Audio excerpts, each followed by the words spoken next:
40 से 45 विधानसभा क्षेत्रों में लोगों से मिल करके आया हूँ। मैं पिछले 2 साल से लगातार, चाहे वो मेरी परिवर्तन यात्रा थी, चाहे उसके बाद का समय था, मैंने हरियाणा प्रदेश के एक गांव में जाकर के देखा है। लोग आज मन बना चुके हैं कि जहां भाजपा को सत्ता से बाहर करेंगे, वहीं कांग्रेस को भी सत्ता से दूर करने का काम करेंगे।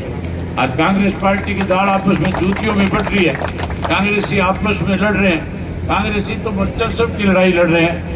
कांग्रेसियों को आप लोगों से कोई लेना देना नहीं है। अब नए सिरे से कांग्रेस के लोगों ने बड़े बड़े पोस्टर देने शुरू कर दिए कि अगर हमारी सरकार बनी तो हम आपको इस तरह की सुविधाएं प्रदान करेंगे। बड़ी हैरानी की बात है, कांग्रेस की तरफ से इश्तेहार आते हैं और उन इश्तेहारों में लिखा होता है कि अगर हमारी सरकार बनी तो 300 यूनिट बिजली फ्री कर देंगे। उस इश्तेहार में नीचे लिखा होता है बुढ़ापा पेंशन 6000 कर देंगे, और उसी इश्तेहार में लिखा होता है गरीब आदमी को पक्का मकान बना करके देंगे, 100 गज का प्लाट देंगे। उसी इश्तेहार में कांग्रेस के में लिखा होता है कि हम किसान को उसकी फसल के उचित भाव देने का काम करेंगे।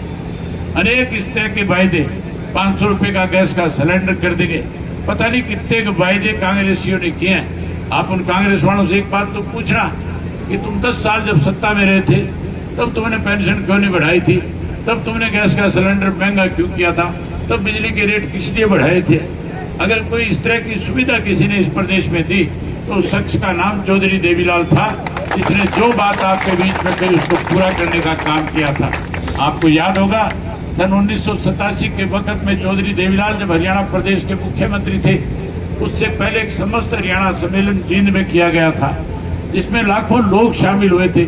और चौधरी देवीलाल ने लाखों लोगों के बीच में ऐलान किया था और कहा था कि अगर मेरी सरकार आप बनाओगे तो सरकार बनने के बाद मैं हरियाणा प्रदेश के हर बुजुर्ग को जिसकी उम्र 60 वर्ष हो जाएगी उसे सम्मान के रूप में 100 रुपया पेंशन देने का काम करूंगा। वहीं चौधरी देवीलाल ने वायदा किया था कि मैं 10-10 हजार रुपए के कर्जे किसान के, मजदूर के, कमेरे के, छोटे दुकानदार के, मजदूर के माफ करने का काम करूंगा। और उसके साथ साथ उन्होंने कहा था कि 5100 रुपए गरीब की बेटी को कन्यादान के भी दूंगा। ये 3 वायदे चौधरी देवीलाल ने किए थे। और उस वक्त चौधरी बंसीलाल मुख्यमंत्री थे। चौधरी बंसीलाल कह रहे थे कि चौधरी देवीलाल भगा रहा है, चौधरी देवीलाल तो अनपढ़ आदमी है, मैं BA LLB हूँ, अगर सरकारी खजाने से कोई पैसा इस तरह से दिया जा सके तो फिर मैं चौधरी देवीलाल को मौका नहीं दूंगा। लेकिन चौधरी देवीलाल ने कहा कि मेरी सरकार बनने के बाद मुझे कानून बनाना आता है, कानून बना करके मैं लोगों को सुख सुविधा प्रदान करने का काम करूंगा। आपको याद होगा जैसे ही सरकार बनी, पहली कैबिनेट की बैठक में चौधरी देवीलाल ने अपने कैबिनेट सेक्रेटरी को हिदायत दी और कहा कि जाओ लिख करके लेकर के आओ, मैंने लोगों से वायदा किया है, लिख के लाओ 100 रुपया पेंशन जिसकी 60 वर्ष उम्र होगी, और नीचे लिखो 10-10 हजार के कर्जे माफ, छोटे दुकानदार के, मजदूर के और किसान के। उसके नीचे लिखो गरीब की बेटी की शादी के 5100 रुपये कन्यादान के। जब अधिकारी लिख करके लेकर गए, उन्होंने कैबिनेट में रखा, कैबिनेट से पास करा करके नीचे दस्तखत मार दिए चौधरी देवीलाल, और उसी दिन से सारी बातें लागू हो गई। आज ये कांग्रेस वाले तो इस किस्म के वायदे करते हैं, इन्होंने ना तो पहले कोई वायदे पूरे किए और ना साथियों आज ये कोई सत्ता में आ रहे, ना आगे आने वाले समय में अगर ये वायदे पूरे करते तो राजस्थान से इनकी सरकार नहीं जाती। वहां भी बड़े बड़े वायदे किए थे, अगर वायदे पूरे करते तो मध्य प्रदेश और छत्तीसगढ़ से इनकी छुट्टी नहीं होती। ये केवल दिखावा करने का काम कर रहे हैं। राहुल गांधी ने तो बयान दिया और कहा है कि मेरी सरकार बनेगी जब भी सेंटर में कभी सरकार बनने के बाद मैं रिजर्वेशन खत्म कर दूंगा। रिजर्वेशन खत्म करने का मतलब जो शेड्यूल कास्ट और बैकवर्ड को आज नौकरियों में कहीं कोई जगह मिल रही है, फिर वो उसको खत्म करके उसको कमजोर करने का काम करेगा।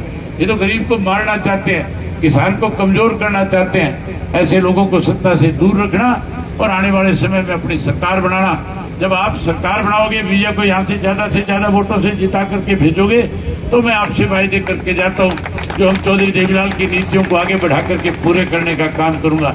मैं वायदे करने से पहले आपसे पूछना चाहता हूँ कि आपको मेरी कई बात पे विश्वास और भरोसा है या नहीं है? मेरी बात पे आपको भरोसा है? आप अगर भरोसा करोगे तो मैं वायदा करके जाता हूँ, सरकार बनने के बाद सबसे पहले बुजुर्ग की जो 100 रुपये पेंशन है उस पेंशन को बढ़ाऊंगा और 7500 रुपया करके बुजुर्ग का मान सम्मान करेंगे। जहाँ पेंशन 7500 करूंगा, वहीं पढ़े लिखे नौजवान बच्चे जो खड़े हैं, इन बच्चों को भी आश्वस्त करता हूँ, आपको चिंता करने की जरूरत नहीं। 2 लाख नौकरियां खाली है हरियाणा प्रदेश के अंदर, 6 महीने में भरूंगा और घर घर से एक एक पढ़े लिखे नौजवान को, चाहे बेटा पढ़ा लिखा हो चाहे बेटी पढ़ी लिखी हो, उसको सरकारी नौकरी देने का काम करेंगे। जो बेरोजगार रह जाएंगे उनको भी चिंता करने की जरूरत नहीं है, वो भी बेफिक्र हो जाएं। सरकार बनने के बाद जब तक उनको सरकारी नौकरी नहीं मिल जाएगी, 21,000 रुपया बेरोजगारी भत्ता हर महीने उसके घर पहुंचाने का काम करेंगे। तो मेरी माताएं बहनें बैठी है, मोदी कहता था गैस का सिलेंडर, गैस का कनेक्शन, गैस का चूल्हा मुफ्त में दे दूंगा।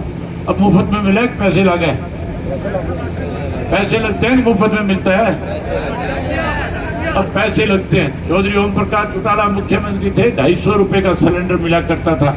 गांव गांव में फेरी लगा करके सिलेंडर बेच के जाया करते थे गैस वाले। आपको चिंता करने की जरूरत नहीं है, आपका 50% वोट शेयर है। आप ये मन बना लो और फैसला कर लो कि आपने विजय को जिता करके भेजना है। जब इसको आशीर्वाद दे दोगे ये जीत जाएगा, तो फिर हर महीने की पहली तारीख को गैस का सिलेंडर सरकार की तरफ से आपके घर में मुफ्त भेजूंगा और 1100 रुपए साथ में हर गृहिणी के खाते में दूंगा, ताकि तुम्हें लूण मिर्च के भी किसी से मांगने ना पड़े। वहीं उसके साथ साथ ओल्ड पेंशन स्कीम लागू करेंगे और गरीब आदमी को 100 गज का